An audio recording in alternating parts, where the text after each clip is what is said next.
तर यानंतरची बातमी देखील राज ठाकरे यांच्या संदर्भात संदीप देशपांडे यांनी केलेल्या वक्तव्याबाबत आहे। राज ठाकरे जो निर्णय घेतील तो पक्षाच्या हिताचा असेल।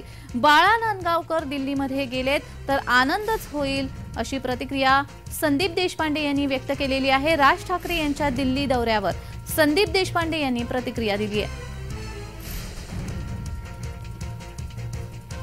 राज ठाकरेंचा निर्णय हा पक्षाच्या हिताचाच असेल असं वक्तव्य संदीप देशपांडे यांच्याकडून करण्यात आलेलं आहे।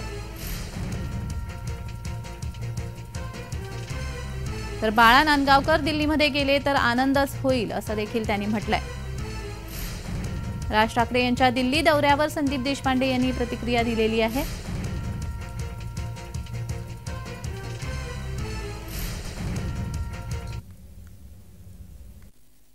की सन्माननीय राजसाहेब दिल्लीला गेलेले आहेत, कोणाला भेटतायत, कशासाठी गेले या गोष्टी येणाऱ्या काही तासात स्पष्ट होतील। मात्र एवढं मी नक्की सांगेन आणि एवढं आत्मविश्वासाने सांगेन की सन्माननीय राजसाहेब जो निर्णय घेतील तो महाराष्ट्राच्या हिताचा असेल, हिंदुत्वाच्या हिताचा असेल, मराठी माणसाच्या हिताचा असेल आणि पक्षाच्या हिताचा। आणि सन्माननीय बाळा नांदगावकर जर दिल्लीत गेले, खासदार म्हणून गेले तर आम्हाला महाराष्ट्र सैनिकांना सर्वांना आनंदच होईल।